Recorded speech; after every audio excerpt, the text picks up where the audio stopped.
Counter-Narrative News, bringing you daily news today on Friday, the 14th of April 2023. Wishing everyone a happy Friday and a Jummah Mubarak. First of all, the Indian population is soon to surpass that of the Chinese population, these two states having the largest respective populations in the world.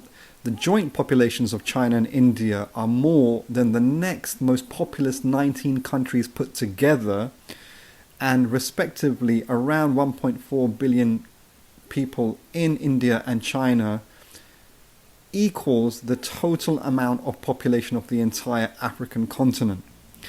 Now, the demographics is interesting because India is continuing to rise its population, whereas China is seeing a contraction of its population for the first time since the early 60s last year. All of this pertains to the fact that really there is still no real political state and course of direction which can address positively or anything near the actual growing demands of these growing populations, particularly throughout the young growing population, particularly through Africa and India as well. But also China indicates that the population do not have confidence going forward in terms of that particular political state looking after their interests, because they're deciding to hold back in developing families because of employment and housing and other pressures. Going over to Brazil, the president of Brazil, Lula, is visiting his counterpart Xi Jinping in Beijing in China currently. He is also there as part of the inauguration of the BRICS Bank, of whose the new president will be Lula's close political associate and comrade Dilma Rousseff, also a former president of Brazil. Lula has been denouncing, quite rightly so, the International Monetary Fund, the IMF, for, I think he used a metaphor of a knife to someone's throat in terms of the IMF's behavior to certain economies, including his regional state, Argentina, and is demanding that deals with China is done by a currency that's not the US dollar. China has such relations that deal without the US dollar with states such as Russia and Pakistan. So, I mean, it's really a much of a muchness, isn't it, really, if you think about the state of the workers and peasants in both Russia and Pakistan. You know, having trade relations without the dollar doesn't really mean much for people if still there's going to be growing poverty and oppression at the point of the labouring classes and environmental degradation, as is very clear in both cases in the populations of Russia and China. Also, Lula is advocating some kind of peace proposals for the Russian aggression, colonial occupation and invasion and annexation of Ukraine. Of course, the obvious response to that and discussions about any peace deal coming from Beijing is, well, why don't you argue for the superpower aggressor invading the smaller states to leave as a basis for any real, just functional process towards unraveling that particular conflict there.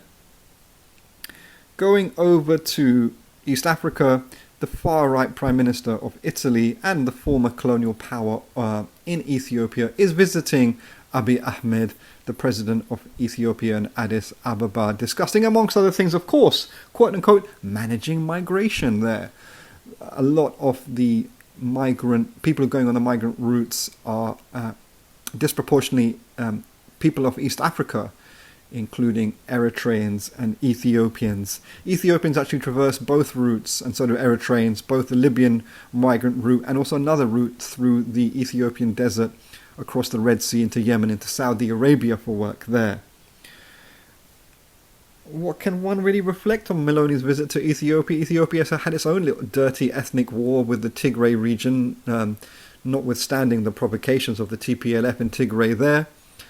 It's all just a general racket. These leaders will meet each other, scratch each other's back, and the poor remain in a situation of hopelessness and without leadership, and really floating along in history at the moment, more or less, as the global right-wing and far-right forces remain hegemonic. Finally, the leader of the Palestinian Islamic Jihad is part of the liberation factions of the Palestinian struggle, Ziad al-Nakhala, has been obliged by his senior patrons in Tehran and the Islamic Republic of Iran to go visit the Iraqi state leadership in Baghdad.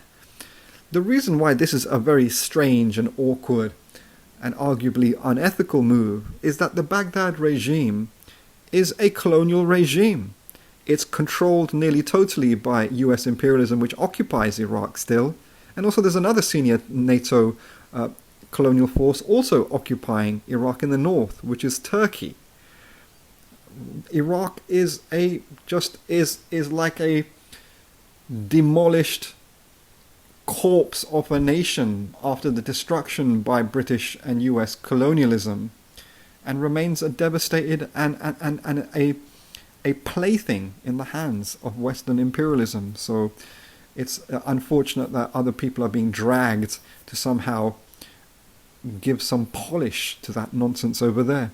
Counter Narrative News wishes everyone a fantastic weekend. Please continue to support us by sharing our videos, liking, commenting, and also asking your networks and your contacts to subscribe to our YouTube channel and consider following us on Twitter at @counter_CNN.